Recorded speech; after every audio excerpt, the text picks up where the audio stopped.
Bacaan dari Kitab Yosua. Menjelang wafatnya, Yosua mengumpulkan semua suku Israel di Sihem. Dipanggilnya para tua-tua, para kepala, hakim dan para pengatur pasukan Israel. Mereka berdiri di hadapan Allah. Maka berkatalah Yosua kepada seluruh bangsa itu, "Jika kamu menganggap tidak baik untuk beribadah kepada Tuhan, pilihlah pada hari ini, kepada siapa kamu akan beribadah, kepada dewa-dewa yang kepadanya nenek moyangmu beribadah di seberang sungai Efrat, atau kepada dewa orang Amor yang negerinya kamu diami ini? Tetapi aku dan seisi rumahku, kami akan beribadah kepada Tuhan." Maka bangsa itu menjawab, "Jauhlah dari kami, meninggalkan Tuhan, untuk beribadah kepada Allah lain. Sebab Tuhan, Allah kita, Dialah yang telah menuntun kita dan nenek moyang kita dari tanah Mesir, dari rumah perbudakan. Dialah yang telah melakukan tanda-tanda mujizat yang besar ini di depan mata kita sendiri, dan yang telah melindungi kita sepanjang jalan yang kita tempur, dan di antara semua bangsa yang kita lalui, kami pun akan beribadah kepada Tuhan, sebab Dialah Allah kita." Demikianlah sabda Tuhan. Syukur kepada Allah. Kejaplah dan lihatlah betapa baiknya Tuhan. Aku hendak memuji Tuhan setiap waktu. Puji-pujian kepadanya selalu ada di dalam mulutku. Karena Tuhan jiwaku bermegah. Biarlah orang-orang yang rendah hati mendengarnya dan bersukacita.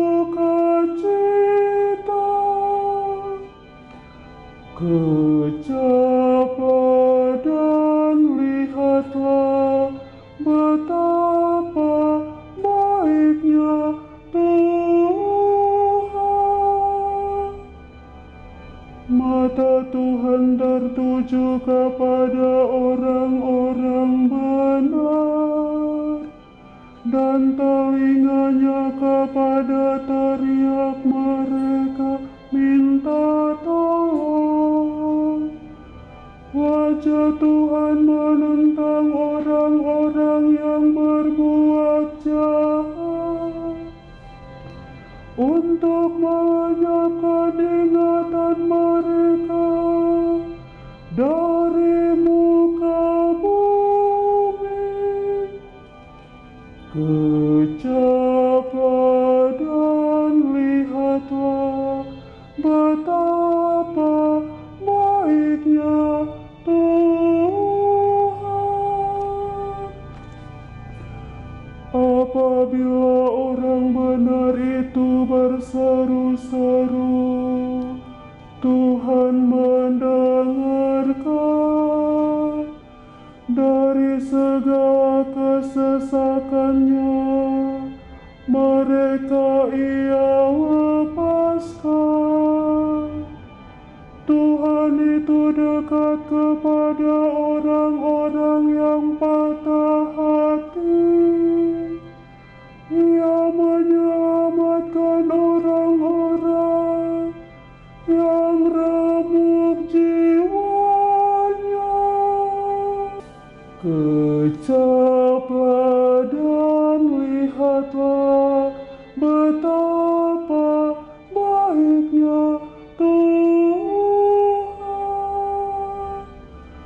Kemalangan orang benar memang banyak, tetapi Tuhan melepaskan dia dari semua itu.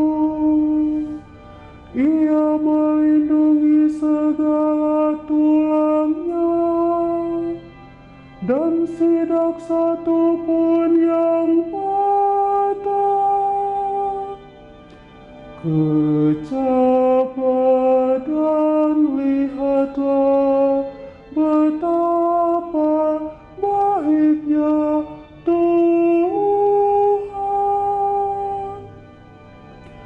Kemalangan akan mematikan orang fasik, Dan siapa yang membenci orang benar akan menanggung hukuman, dan semua yang berlindung padanya tidak akan menanggung hukuman. Bacaan dari surat Rasul Paulus kepada jemaat di Efesus.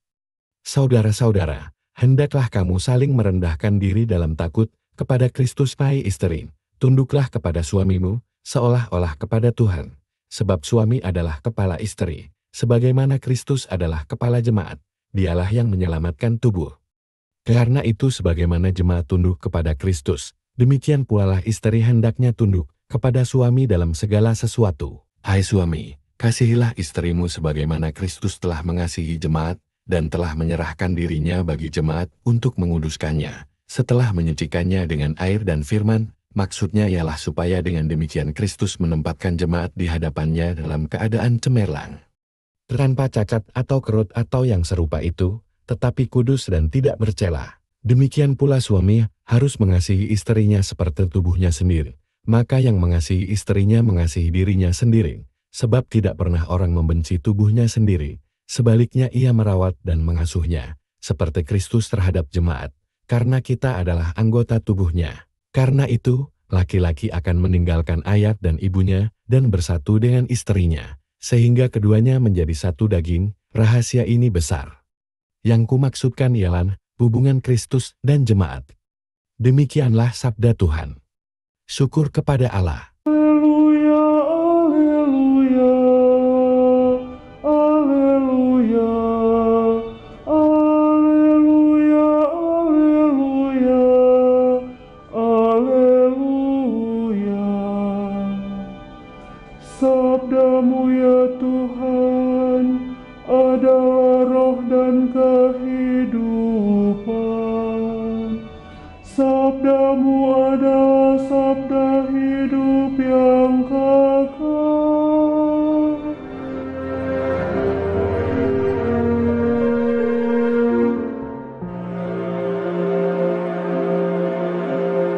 Semoga Tuhan berserta kita, sekarang dan selamanya. Inilah Injil suci menurut Yohanes. Setelah Yesus menyelesaikan ajarannya tentang roti hidup, banyak dari murid-muridnya berkata, perkataan ini keras. Siapakah yang sanggup mendengarkannya? Yesus dalam hatinya tahu bahwa murid-muridnya bersungut-sungut tentang hal itu, maka berkatalah ia kepada mereka, adakah perkataan itu menggoncangkan iman mereka lalu? Bagaimana kalau kamu melihat anak manusia naik ke tempat di mana sebelumnya ia berada? Rohlah yang memberi hidup, daging sama sekali tidak berguna. Perkataan-perkataan yang kukatakan kepadamu adalah roh dan hidup, tetapi di antaramu ada yang tidak percaya, sebab Yesus tahu dari semula siapa yang tidak percaya dan siapa yang akan menyerahkan dia. Lalu ia berkata, sebab itu telah kukatakan kepadamu, tidak ada seorang pun dapat datang kepadaku, kalau Bapa tidak mengaruniakannya kepadanya. Mulai dari waktu itu banyak murid mengundurkan diri dan tidak lagi mengikut dia. Maka kata Yesus kepada ke-12 muridnya, apakah kamu tidak mau pergi juga? Jawab Simon Petrus kepadanya, Tuhan, kepada siapakah kami akan pergi? Sabdamu adalah sabda hidup yang kekal. Kami telah percaya dan tahu bahwa Engkau adalah yang kudus dari Allah. Demikianlah sabda Tuhan. Terpujilah Kristus. Jawab Simon Petrus kepadanya, Tuhan, kepada siapakah kami akan pergi? Sabdamu adalah sabda hidup yang kekal. Kami telah percaya dan tahu bahwa Engkau adalah yang kudus dari Allah. Demikianlah sabda Tuhan. Terpujilah Kristus.